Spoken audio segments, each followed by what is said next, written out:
Everybody, I got a real special guest, Will Lee, the one and only, the world's How most did I get here? I don't know. Thank you Hey, for getting here. The world's most dangerous band, David Letterman, amazing amount of studio work. It's an honor. Thank you, Will, for doing this. thank you, and thank you for sharing your hutch. Oh, of course. Any time for you, of course. So let's talk about how you got interested in bass and where you started out with all this amazing Well, amount of music. it wasn't that I was so interested in bass. It was just that we were 11 years old, and I was the drummer in a band of cats that were my own age and didn't really understand the function of a bass. But I knew we wanted our band to have a more professional Oh, how about sound. that? So kids were like, bass was a really new instrument. We're talking about early 60s, right? Yeah. So when was the bass invented? Like 50 or 51 or something? Okay. I mean, it was a brand new thing. I mean, it was really misunderstood and not understood by kids. Kids would see the Beatles on TV and they would think, "Oh yeah, I got a tennis racket. I can do that." They didn't understand the function of the instrument, but I knew we wanted to have a fuller, more professional sound. So I Mm. said, "We got to get a bass player," and there were no bass players our age. So I said, "Hey, I'll just switch to bass. That's no Yeah, problem." why not? I could do it, right? Meanwhile, I was kind of the lead singer in the band. I didn't realize that it was a problem because I was Mm. singing the drum kit, which is when you're at the drum kit, you're kind of doing a pattern over and over again. And you're sort of free to sort of think Right. Ringo singing act naturally. Oh, they Yeah. put me in the movie. You get Yeah. this going on, you just keep there and you don't move. But with bass, you have notes that are going up and down the neck Yeah. that are going counter to what you're singing. So by the time I realized this was not a easy Mm. prospect, it was too late. We had already hired the drummer, and I wasn't going to say, "Hey, you're fired," because I can't figure this thing out. And Anyway, so that's where it stayed. and then I see you played French horn too. Well, if you want to call that playing, I was surprised to see that. I was forced. I was actually requested to switch over to horn by my high school band director. All I right. played trumpet for years, and I said, "Sure," just like I Why did not? bass, and I was horrible, but but I did say, "Oh, okay, this is what I do, so I'm going to make that my major first year in college." And then sitting in brass choir with all these monster musicians, I realized how much I sucked. Mm. And who am I kidding? That's difficult. That's difficult to play horn. It's So, a lot of technique. yeah, you want to meet some neurotic people, talk to French horn players. I can imagine. Yeah. And then how did you meet the Randy Brecker? I mean, that was your big break, right? Or mm, I was just telling the story yesterday because the guy that made that connection lives in Hamburg, and I'm about to be playing in Hamburg, and I'm going to see him there. But the mm, guy was named, there was a guy who came down to guest lecture at the University of Miami one day, and he did, and he was great. He came down from New York. yeah, What happened? He knew the Breckers. I didn't know any. right, I knew nothing about that. right, He came into a lecture at our right, class or something, right. Go ahead. University of Miami, and Yeah. at night there was a Coconut Grove Arts Wow. Right. Festival that was going on, and I went down to. There was like an open Okay. like area, and they were Okay. putting together a jam, Right. and they invited him, and they invited me, Oh, and a few other guys. I think Clifford Carter was there on keyboards, and I think Steve Bagby was playing drums. He was a guy who had played with Jocko a bunch. oh, okay. And we had this great jam, and Gary was playing tenor saxophone, and Gary Campbell was his name. And I was playing bass. And he went back to New York and he said, "Hey, there was this band called Dreams up in New York." Dreams was Mm, that I was completely focused on. To me, they were a jazz rock band, but they were so good that to me and my little small circle of pals, they were mm. like the next Beatles. They were so great. Wow. And And so I knew all their music. And anyway, one day the phone rings. I was sitting in big band class. I get a message on my amp, on my bass amp. It said, "Oh, by the way, I'd already been talking to switching and getting off the French horn and majoring on bass at this point. So mm, that was the greatest thing." So I'm there playing bass, and somebody slaps a message on my bass amp. It says, "Call Randy Brecker in New York. Yeah, 212. And I'm like, 212. Hmm. I don't know what that is, but and I couldn't think of who Randy Brecker was either because it Hmm. was so far-fetched from my little life that I was living, Yeah. a little tiny tunnel vision of a life that it didn't dawn on me that a guy from that band Dreams that I was idolizing would be calling me. So I called up the number and this person answered the phone. Oh yeah, Randy's not here right now, but I know what he wants. He said if you called to tell you they want you to come up and audition for Dreams. Hmm. What? Geez. Wait a minute. How can this be possible? Anyway, that was the biggest stroke of luck. It was because Gary Campbell knew these guys and went back to New York after our jam and said, "Hey, I think Yeah. Huh. I got a guy for you that you got to try." That is amazing. That's quite a story. I mean, you love that band, and then to get an opportunity to play with them. I would still be in Miami right now, probably. Oh my gosh. Change. So was this the 24th Street Band? Was that, or was that something after that? Well, that was Dreams, and the 24th Street Band. That was Dreams. That was 1971. 24th Street Band happened in about 79, 80, Okay. a bunch of years later. Oh, I see. But so Randy Brecker, how long did you play in Dreams? Was it a few years or? We kept going until Billy Cobham went and joined Mahavishnu Orchestra, the drummer, Billy Cobham, and we tried to replace him but couldn't, so we sort of withered away. I mean, how do you replace Billy Cobham? Come on. Well, it turns out you can't. No, He was driving the man. bus, he was setting up all the next sections, and Oh, cats weren't ready to take over in that way, even though they great players and everything. I think we had 86 drum auditions. there was nobody in the day that I thought was more powerful than Billy Cobham on the drums. I mean, man. He was very, very special, man, and still is. I just Oh, played he it is. with him at the Blue Note. Oh, you did? You played with him? Yeah, Oh my gosh. He still has still has that technique, right? he's got that and more. Man, He's got some tricks up his sleeve that I've never seen a drummer do. that's really great that he's still Switching, doing it. switching from traditional to matched grip, like from note to note, Oh, wow. while doing a solo to get different tones from the instrument. And Man. the two bass drum thing that he does, they're tuned to different notes. They're not the same. So he couldn't be one of those guys using a double pedal on one drum. Oh, He's well, got to he didn't.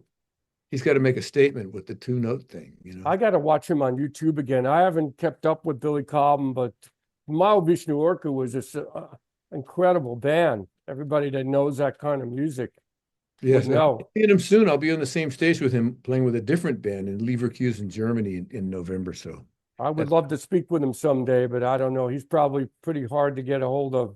I'll try to see if I can hook you guys up. He lives in Switzerland now. Oh, okay. That would be great. I appreciate that.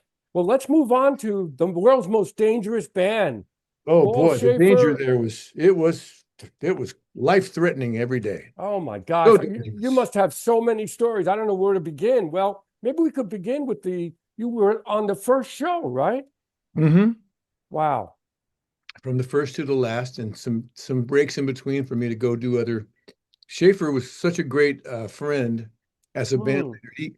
He understood that I didn't want to get stagnant by not going out and getting some other experiences to come bring back to the party. Right. So he knew what sort of would juice me, and what made me come alive was to do a bunch of different things. So he would let me go for a week at a time, and we did a Oh. sub. You guys played with these people, like the musicians, so fast. You learn these songs so quickly. We I had to mean, do that. We had to forget about what just happened hmm. because tomorrow was coming. So we couldn't sort of sit there relishing oh, I just played with blah, blah, blah. You had to keep thinking you had to go on to tomorrow and start focusing and studying that music. So that actually has backfired on me. Hmm. Schaefer recently said, "Hey, I was just thinking about that time when it was so great when Curtis Mayfield came over to you during the bass breakdown of Fred is Dead and mugged with you while you were playing it." And I said, "We played with Curtis Mayfield?" I know I I couldn't even I couldn't like I had to go look it up on YouTube. There it Oh was. man. So how was the Godfather of Soul, Oh, James Brown? that was the ultimate. It had That to was be. yeah. Oh, It was the early in the show. That was like the first year, and we were oh, flipping okay. out. We couldn't believe it. And he could still dance and move. I know. I've been always watched some of the footage from that show. It was like, wow.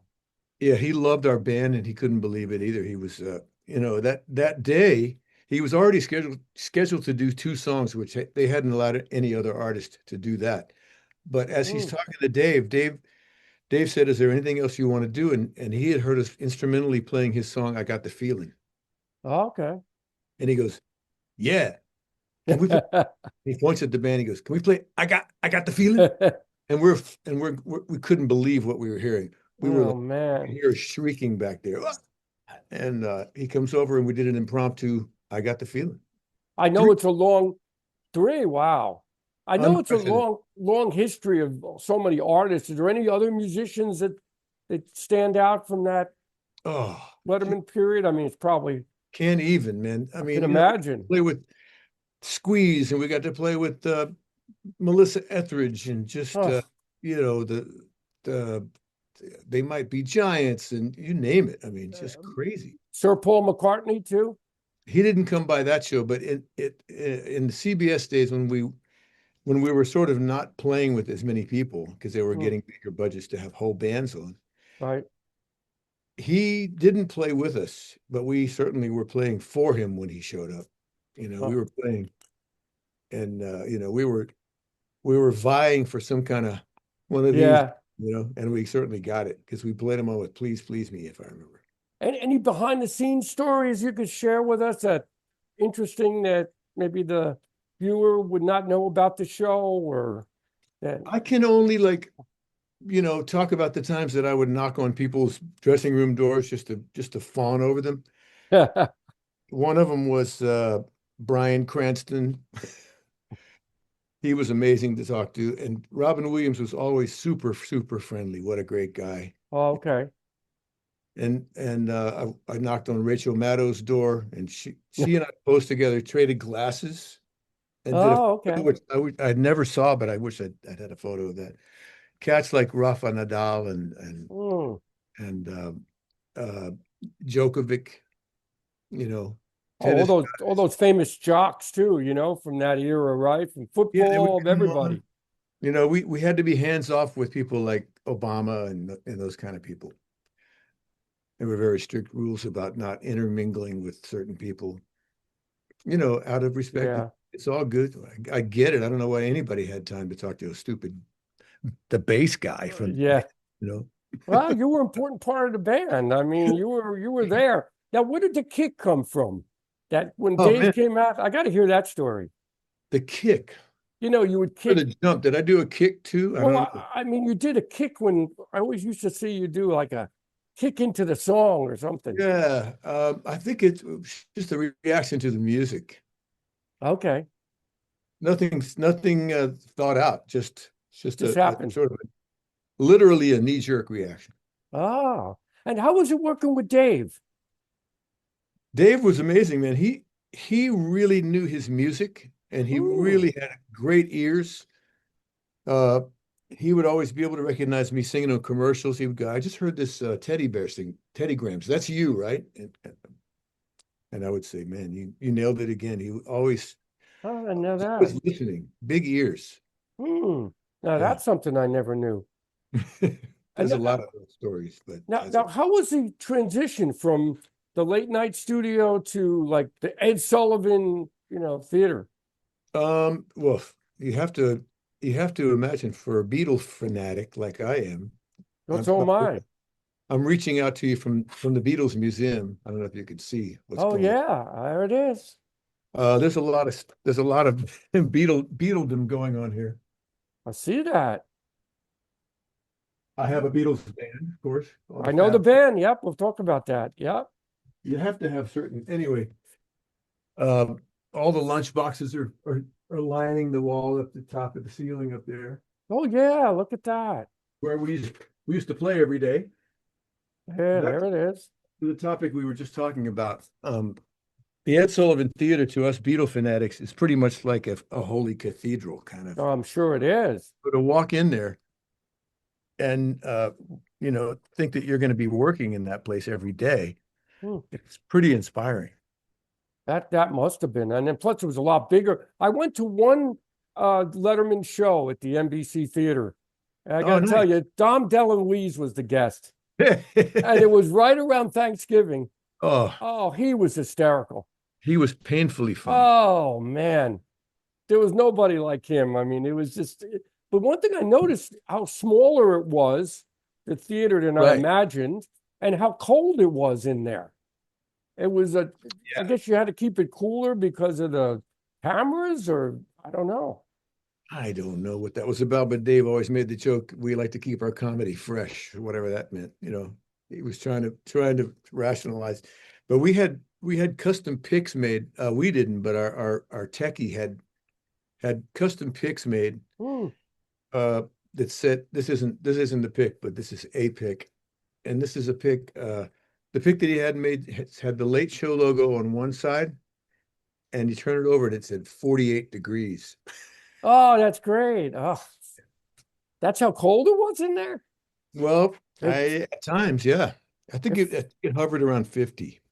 felt cool, really cool to me when I was in there. I was like, It was geez. cool. It took us 6 years of lobbying to get heaters placed above the band. Oh my gosh. I got to ask you about Larry Bud Melman. Oh, what a character. This guy, it's so funny because Dave and his writers had the great ability to take sort of nothing and make something out of it. Hmm, So in the case of Larry Bud Melman, I mean, he was always a guy he was always reading his lines. hmm, So whatever was given to him, he would just do. that's So he funny. didn't bring he didn't bring he didn't bring a lot of sort of improvised stuff to the table, but just the fact that who he was made it funny what they had him say, made Hmm. made the lines even funnier. Um, the first time I saw that guy, Calvert DeForest was his real name, was the very first show. It opened up with him doing sort of if I remember, it was like a black and white takeoff from Citizen Kane kind of a vibe. And had him speaking. So I think it was at a podium or something from like you know, Hmm. uh, lit from underneath, very eerie looking. I thought he was a woman. Oh, that's funny. I didn't know exactly what I was looking at there, but he was very nice. No bullshit, just a straight ahead guy, Hmm. and we miss him.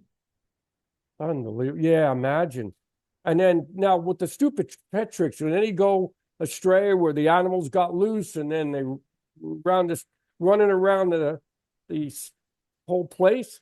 Well, no, I mean, I guess there were probably enough moments captured where you could see that the animals weren't doing exactly what people wanted them to do. Right. I know that. I saw That was that. the wild card that made it so like edge of your seat funny. You had the great So, writers on that show. I mean, and cats that went on to do huge, huge television shows like The Simpsons and just other great oh sitcoms. yeah. Yeah, What was it like with Johnny coming on the show when you had Johnny on that time? it was a trip.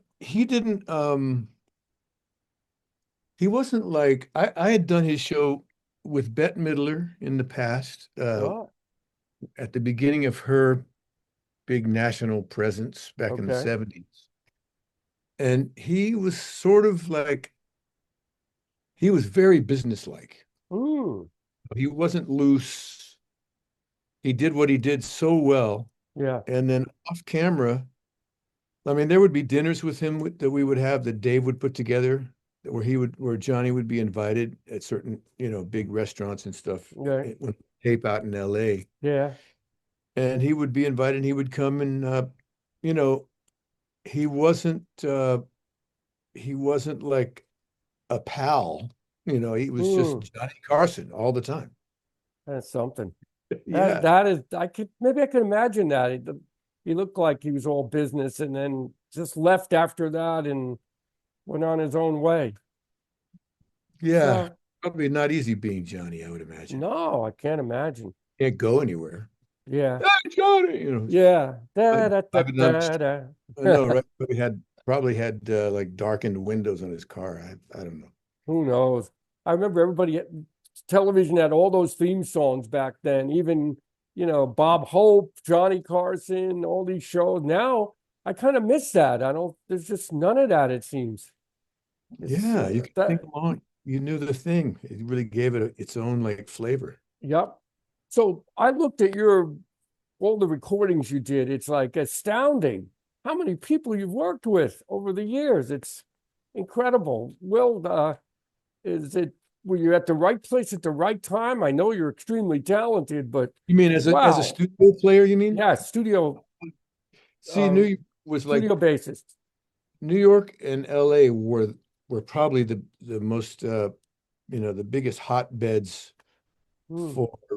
for music in those 70s, 80s, when there were like huge records coming out of both coasts, and there was huge movie scores coming out of mostly LA, but also New York, and there were tons of jingles coming out of New York, commercials, advertising music, Hmm. and all the ad agencies, Madison Avenue, Mad Men, Yeah. so Mad Ave was here, so all those great those big uh, jingle houses were here, reflecting the needs of the ad agencies Hmm. and serving the needs of the ad agencies. So there was a really big, you know, all union, all the time musicians union after a SAG. Okay. All those were busy processing all these contracts. Studios were booked solid 24/7, Hmm. and in New York, it was particularly amazing because you as a studio musician, there was a great need for you. Hmm. You could literally fill your date book up with like, believe it or not, like five to or more sessions a day. Oh my gosh. And that's something you couldn't do in LA because, or probably anywhere else, because the proximity of these studios were literally within 4 or 5 blocks of each other. So you could Oh, put your bass in your little case, yeah. your Oh, shoulder, walk a few feet and do the next session, you know. that's something. I Yeah, mean, the who's who is like incredible. Carly Simon, Al Green, Steely Dan, Barry Manilow, Bee Gees. I mean, man, it's a really incredible career. well, thanks Gary Campbell for calling up and recommending me to come audition in New York. Oh, okay. All that stemmed from just being in the right place. Yeah. This wasn't going on in Miami. No, imagine not. No, this you had to be in New York and Yeah. LA to make that happen. Hmm. So once you were in the quote unquote big music scene of players, and they just kept going from one to the next, right? Oh, I need a bass player. Let's now, were you trying out for these gigs or were you just getting them? Never. I think if I'd tried out other than that Dreams audition, I think I would never get the gigs because Oh, okay. I'm an audition guy at all. Hmm. I used to do voiceovers, and I really hated the audition process. Hmm. Walking in thinking, "What am I doing? I'm competing against 50 people." Yeah, I imagine. So, Now, with all these, can you talk about some of the really ones you really liked and the ones that were tough to the audience? Because we've got so many on your list we're of talking about artists, sessions. studio sessions with Well, musicians. you know, every time I walk into a new project, um, something has never changed about that, and that is, you know, am I going to bring anything to this party? Mm, And you know, that has never changed. It's never turned into like, no matter what they throw at me, I'm going to be able to kill. mm, It's never been anything like that. It's always like a very sort of insecure feeling, and the music starts, and you start to try to figure out some parts, and then you work more and more towards trying to get to it, and it's always great to have a one-on-one with yourself and a producer because which is what doesn't really happen these days because you're doing things at home now. Yeah, right. People are sending you files and you're doing your best to sort of second guess what they're going to want.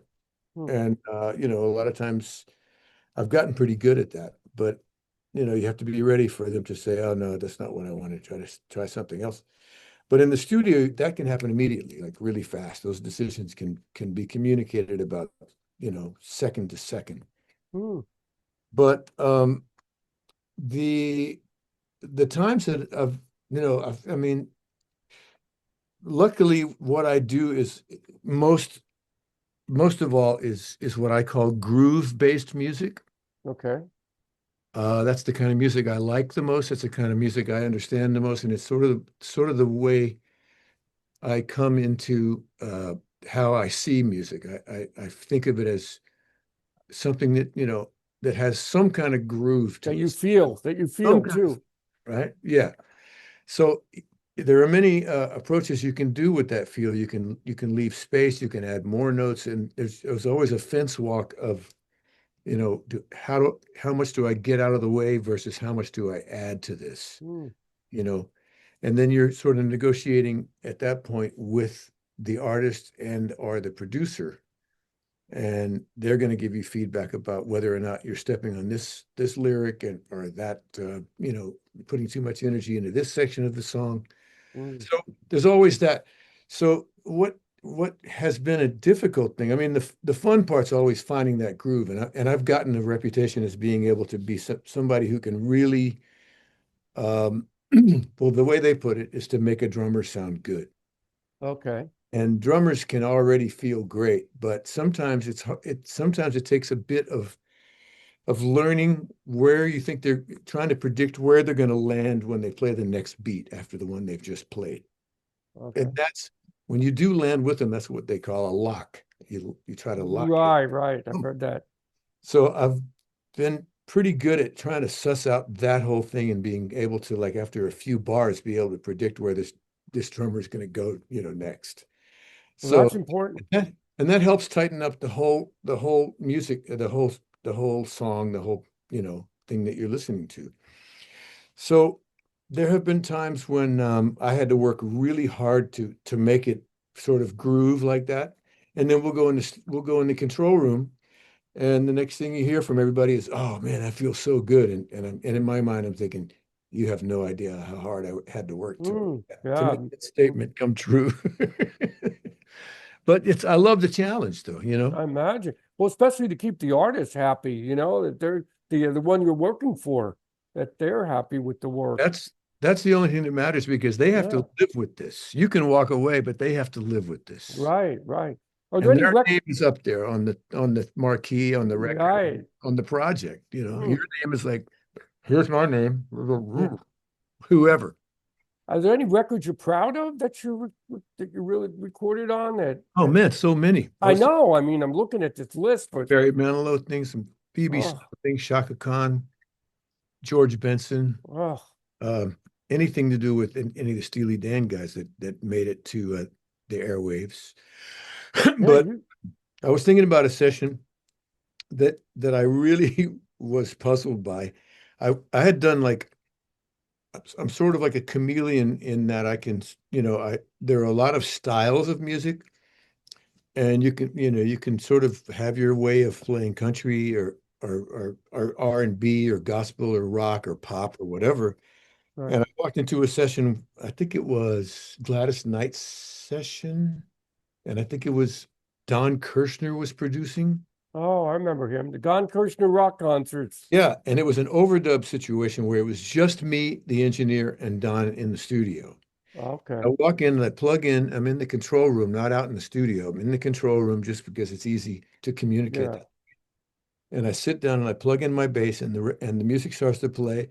And I said, I said, "What do you want to hear? What do you want from the bass?" And he goes, "Just give me some of that Will Lee shit."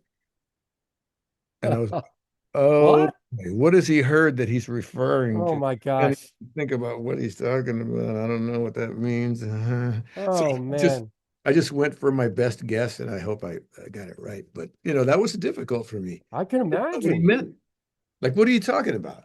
Yeah. Oh, you're under the gun too with a producer there and then a promoter like that or a guy management right there. Yeah, They have opinions too. right. And they make or break the artist of what's going to happen. Hmm. So, Well, that's better than when there's a lot of producers and a lot of oh, I can imagine. adding their opinions. That gets really tough. Yeah. Nothing's worse when you have a band in the mix doing a mix together, 4 or 5 people at the board. I You want know, to be louder. No, I want to be louder. No, that's the, the Trogs tape, right? oh yeah. Where they're sitting around talking about, no, you're doing it wrong, and every other word is fucking, you're doing it fucking wrong. Yelling at each other. It's a total chaos. There's not like one particular person in charge anymore because they got rid of the producer. Right. They thought they could do a better job by themselves. Wrong. Oh man. So you recorded with Ringo Starr, didn't you? At one I point? recorded on a track. I went in an overdubbed bass after the band had already done the track. I was replacing somebody, I don't know who, but the producer was Arif Mardin, and he wanted me to come in and fix this bass on this track. And Ringo, I was there was nobody in the room because the track had already been done previously, but John Lennon was on the track. It was his Oh, song. okay. It was a John Lennon song. It was called "Cooking in the Kitchen of Love," and Ringo was singing it. And I just, you know, I asked the engineer, "Can you just bring up John's piano because I really want to feel like I'm playing with Hmm, John." So literally, I've played with John that Lennon. is something. Wow. So that leads up to your band now, the cover Beatles cover group. Hmm. How did that get started? That was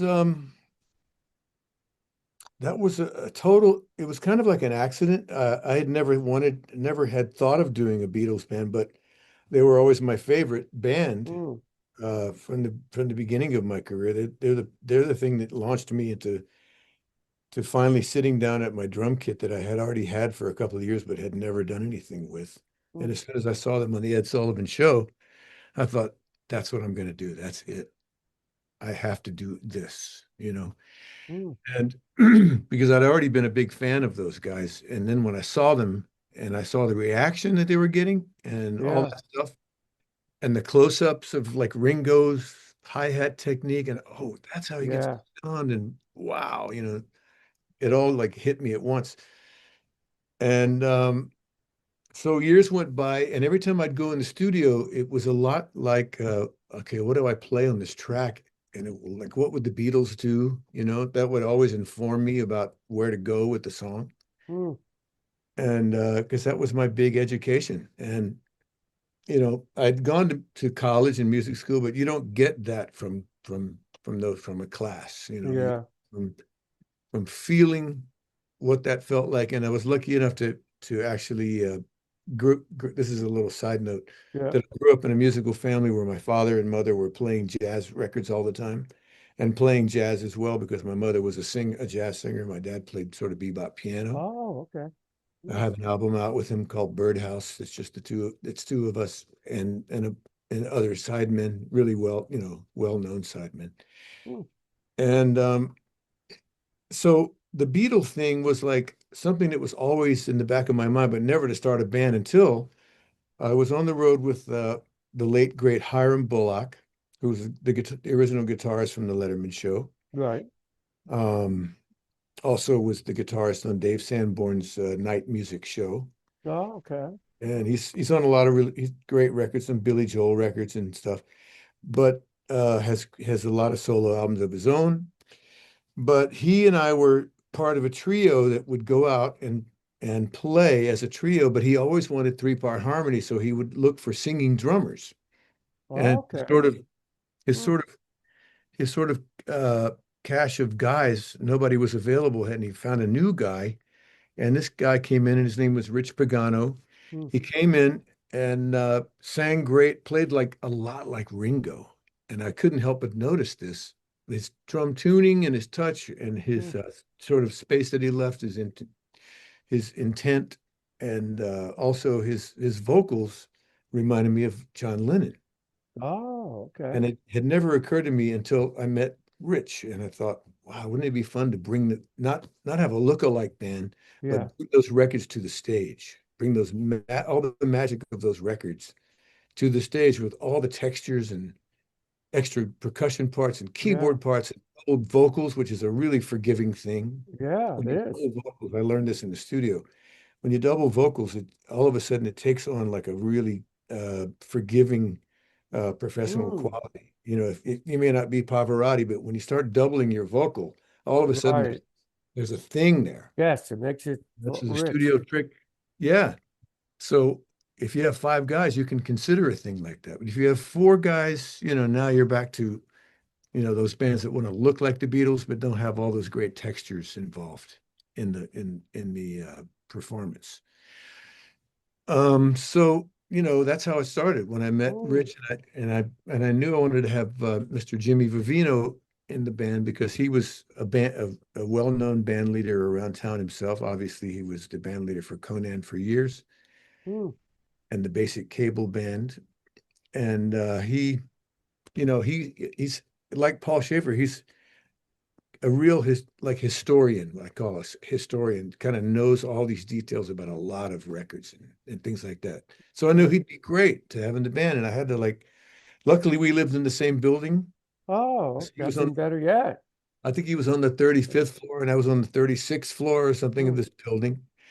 And I had to, he was coming from his Conan taping and I was coming from my Letterman taping, and I would mm. call him in the elevator. And I was, Oh, that's funny. Jimmy, I know you probably don't want to hear this, but you have to join this Beatles band. I'm putting a Beatles band together and you have to be in it. And he just would, no, why do I want to do that? Then he would go out, he would get off on his floor and I would see him, another time. And then I would get off on my floor and go, he turned me down again. But finally, after enough insistence, he finally realized how serious I was about this. And he considered doing it and he did it. And he came in and he was like one of the three guys that were now in this five-piece to be band. Mm, I didn't know who else we should have, but I yeah, knew that this core was going to be really strong, and that we should try to see if we can get other guys who can do multiple things, like yeah. play different instruments and sing, and harmonize with us. And then next thing I know, we had all five guys, Mm, and so we decided to get together and let's see what do we sound like? I don't know. Let's see how yeah, it yeah, sounds. We sat down and Jimmy was just like I am now. I'm sitting in front of a yeah, computer, not a computer, a keyboard. yeah. And, Uh, and he just started to play. Hmm. Name that tune.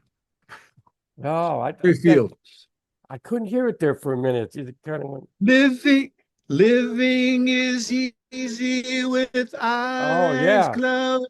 There you go. Misunderstanding all you Oh, see. you, Right. yeah, Anyway, poor Jimmy was sitting next to a keyboard, and I decided to find out what we sound like. Let's try to see if we can harmonize on the song because yeah, that's that's what we difficult. wrote out. Difficult, right? Yeah, to say the least. But it would just illustrate where everybody's voices sat Mm, range-wise, and let's see if we can find the spot. So we started pulling it apart and then putting it back together manually. And and actually we got something pretty good. And over the years, we've been doing this for 27 years. oh my gosh, wow. For the years, That's something. we have revoiced that song two other times just to get it even closer to the record. So, the devil is in the details. You never stop learning when it comes to those Beatle records. You I'm sure. always more. The Abbey Road I saw on YouTube from the studio is really great. I mean, you guys really nailed it, that whole record. It's a love thing. It is. That's an incredible record. Not easy to reproduce. No, but it's really a great challenge. It is. I imagine it is. Now, are you still guys still playing? I'm doing two more shows with the band, and Okay. they're going to continue on without me. Oh, And okay. I found that it was really too hard for me to stay like available enough for them to take all the gigs that they want to take because I have too many things going on at any given time. So they're going to continue on with it with another member that has played with us over and over again for years. A really talented guy named Jim Boja going to come in, Okay. and they're going to continue with the name and with the concept. That's good. At least it's continuing on. So Yeah, what? and, I'll always want to probably sit in or Mm, or do um, something okay. Yeah. metal. Well, it's on YouTube and it's, I've seen a lot of the songs and you guys really nailed it. Yeah, it's a great challenge. And you know what's great about that situation? Luckily, that moment was caught because there we are at Howard Stern's Sirius Radio studio, No, and that's funny. and we had something that we don't usually have, and that is headphones. We're all wearing headphones, Mm, so the singing got so easy, you know. It's the pitch and everything, hearing each other really well, hearing all the instruments really well as you're singing along to it. You're sitting in a nice bed of pitch, which I love. I've mm. always loved that from the studio days. And it just makes you sound better. Yeah, I mean, the vocals that's what's the magic about the Beatles. Those harmonies were just incredible in that Incredible. band. They really nailed it on all these songs. And I should mention on that recording, and whenever we play live, we have a guy mixing us uh, Mm, out in the house. The front of house engineer is a guy named Joe Chinisi, who is himself a total Beatlist. He knows mm. all those records really well. He even has a Beatles band.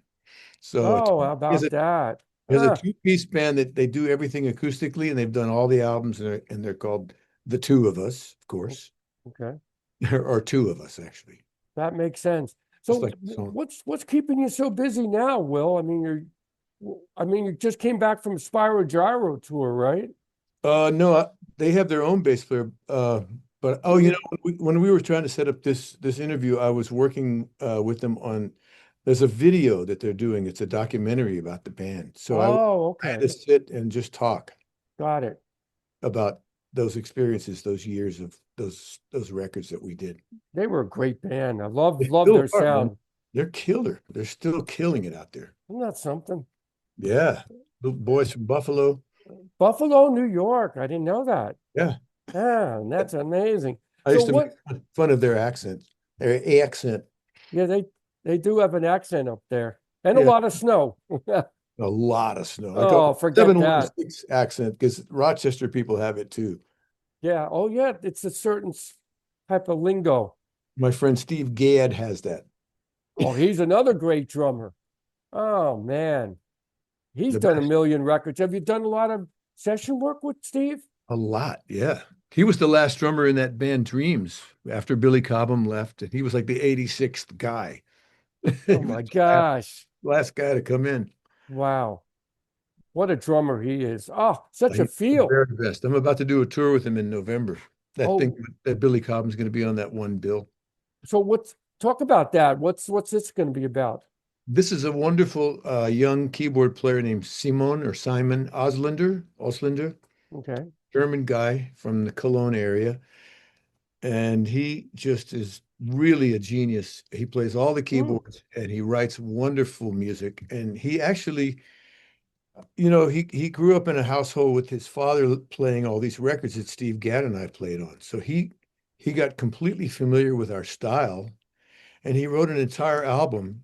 And I think he's actually in the process of he's so busy, but I think while he's busy doing everything else, I think he's writing another album in that same sort of sentiment where he picked up on a lot of the things that Steve and I did together, pop stuff, uh, gospel stuff, Hmm.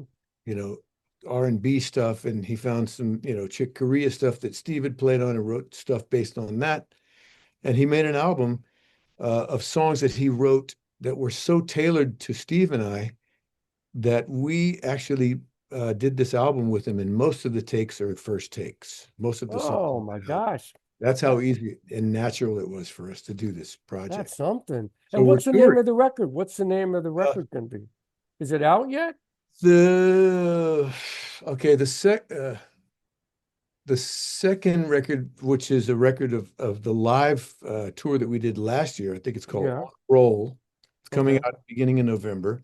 Got it. And the first album, I believe, is called All That Matters. Okay. I And gotta this look that up. he was 24 when we recorded the record. I mean, this guy's, to be that age and to have the wisdom that he has as a musician on that instrument, on the keyboards, he's really incredible. So now he's 27 and it's just better and better and better. And the live gigs is fairly flawless I playing. can't wait to hear this. Yeah. And where are you guys going to go? You're going to be to States, or you're going to go to Europe? No, or- well, this whole time around we'll be doing the Netherlands, um, Hungary, Budapest. We'll be doing the big towns in Germany like Berlin and Hamburg. And speaking of the Beatles, Beatle country there. absolutely. And we'll be in let's see, one other. Oh, we'll be in Prague. So Man, going around to cool towns. And it's funny when you talk about all these places, it's like going into the tri-state area, wherever you live. really? Where are you situated right now? Central New Jersey. Okay, so it's like Connecticut, Jersey, New York. Yep. Belgium, Netherlands, and France, it's all like right there in a little Yeah. cluster. And it sounds like, I'm going to another country. Well, I'm going across the street, basically, but that's another country, that kind of thing. It's really easy. Everything's a local travel thing. Yeah. And everybody speaks a different language. That's the most bizarre thing of all. Yeah. That's what I can't get over. I've been to Europe and, especially Switzerland, you have to know like 5 languages. That's right. It's Swiss is almost not even in the mix. It barely made it no, into. you got a French portion, you have the German portion, and, the Swiss portion they claim. So it's quite Buddy. considering it's a little bigger than Connecticut, or, I don't think even New York State is as big as And Switzerland. Belgium itself has a situation like that, where it's kind of like the Netherlands part of Belgium and the Belgium part of Belgium, the French part of Belgium. So there's all these languages. I think they have like 3 pretty distinct languages going there as well. Any chances of playing in the States with this group?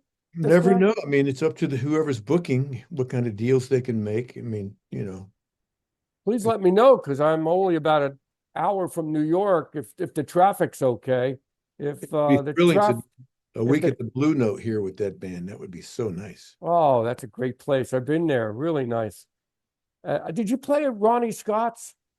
I was like, what year is this? I think it was earlier this year. We were sort of booked to do it, and then they couldn't make it happen. It was going to be with the thing called the Return, not the Return, but the Brecker Brothers band reunion. I just came back from Japan 5 days ago with that thing. Oh, wow. We were thinking about doing Ronnie Scott's there, but they couldn't. They weren't paying the right kind of money or something, and we're not like on the road, so clubs like that are used to paying bands that are just sort of coming through, but all of us would have to fly from the States, and it's just too much money. Japan must be great to play at. I mean, those people know more about music. Man, everything sold out. It was really gratifying. It always is. It's so great. I'm lucky. I'm having a meeting, interview in a couple of weeks with Percy Jones. Excellent. Wow. Oh, I love Percy Jones. Legend. Those Brand X records. Oh, and worked with Eno, and boy, yes, I've been very lucky. He's a good guy. You know him at all, Percy Jones? A little bit. Yeah, I was very surprised he agreed to do the interview. I don't think he does many interviews. Does he not live in New York? Yep, he lives in New York. Yep. So, and I just spoke with John French. That's an interesting character, drummer. Yeah. From Captain Beefheart. Oh man. Oh, what a story. Oh, heart-wrenching. Unbelievable. Oh, listen to just posted it. It's heart-wrenching at times. Oh, really? Some of the stories are pretty intense. Wow. I mean, what he went through and all this stuff. So, I used to love those guys, man. Don Van Vliet, oh, he has some stories. His Zoot Horn, Rollo, Antenna Jimmy Siemens. Yeah, his biography, 600 pages. Uh-oh. Wow, he's got a good Oh storyteller, man. man. My This biography would probably be about 3 chapters. I oh don't know. no, not you. You would have 3 books, I'm not 600 pages each. I'm normally not a big talker. Oh, I appreciate you coming on to talk here.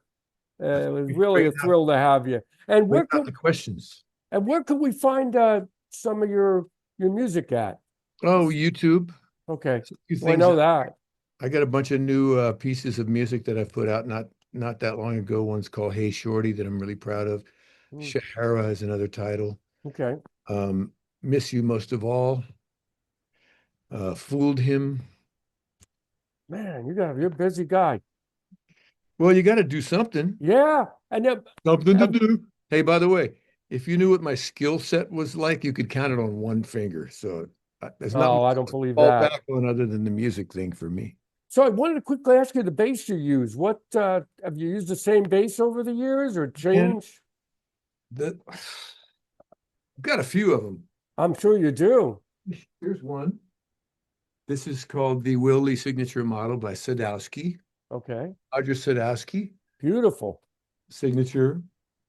I like that The color. back. Okay. And everything about this is pretty much custom. It's based on, well, first of all, it's based on that very first instrument that was known as the Fender bass. Mm, Everything's based on that. okay. They kind of did pretty much right from the very beginning.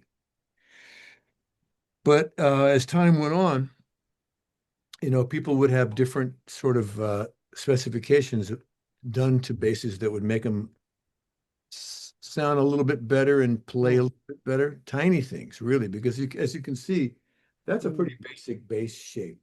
yeah. A lot of basses look like sort of this from a distance. But if you look up close, there's a special size nut right here. This is called the nut, this area right here. Okay. And this is a pretty thin, and it makes it really easy for players to articulate down on this end of the neck. It's got extra frets for more range, Oh, I see that. Okay. a couple more than the original Fenders had. It's got a preamp, which gives you like a lot of tonal possibilities, volume possibilities. Oh, You can see. go outrageous, or you can go pretty Mm. basic. Oh, yeah. See And you that. can also, this is the most amazing thing, you could turn it off. Turn off that preamp.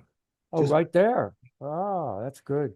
this knob here, which functions as a treble knob, boost and cut when you're in active mode. But then when you're in inactive mode, this becomes like a regular old tone control on a regular Mm. old Fender bass. It's amazing, Okay. I right? see that. And then this is a mid-range circuit that is unique to the Willie model. Okay. You can preset a mid-range range by Oh, screws okay. in the back, and then you can also you can take this off and specify what type of mid-range you want. There are different uh, ones that feature either the 500 Okay. area or the 800 area. I see that. And And geez, do you change that per recording session or shows? Or you just use the same sound? all kinds of different sounds. I'm You can get sure. many sounds out of an instrument like this with all this stuff Beautiful. here. Thank you for showing this. It's really a work And of art. this one is lined is rigged with it's strung with flat wound strings, which has that thuddy sort of Motown and McCartney kind of sound, you know. Looks like really smooth to play, like you really Oh, just float up and down the neck with that. thank God Oh, it plays itself, or I wouldn't be able to make any music on that thing. oh my gosh. And you It's have you used the same amps over the years? The same I've type of been amp? moving around.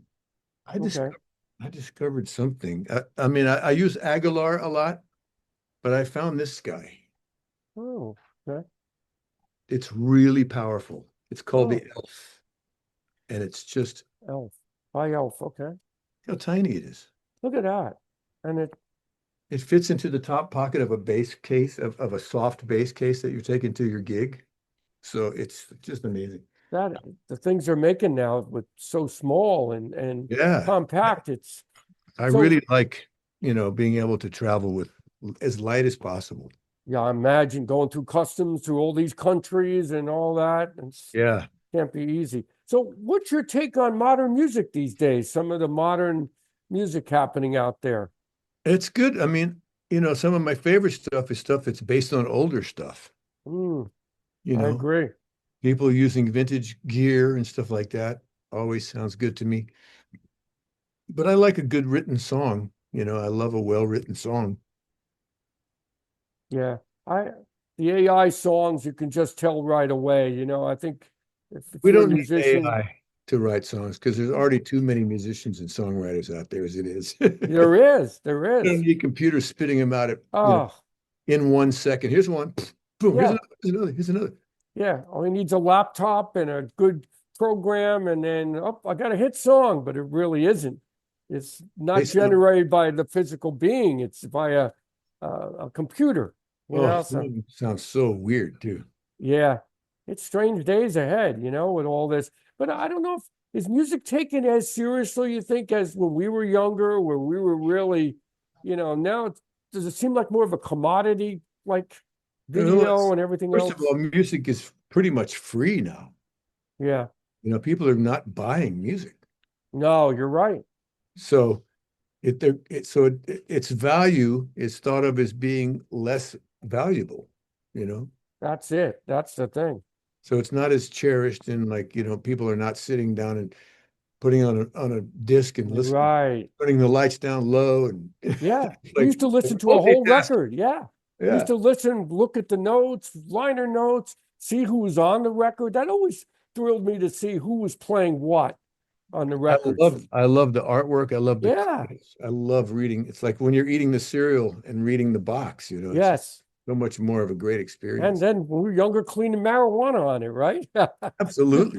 Right. Or chop your blow. Right. Back in the day. So, well, Will, this has been a pleasure. I thank you for your time, and this has been a great talk here. And thank you for being part of this fantastic series I'm having here that, just came out of happening. I didn't really plan on going this far with it, but still Good some for more you, good man. interviews to come. I'm glad, and I appreciate you tapping me and asking me to do this. So thank you. Absolutely. I'm glad you're able to do it. So good luck on the tours coming up and keep in touch. Thanks, man. Thank you, Dennis. I appreciate your time. Thank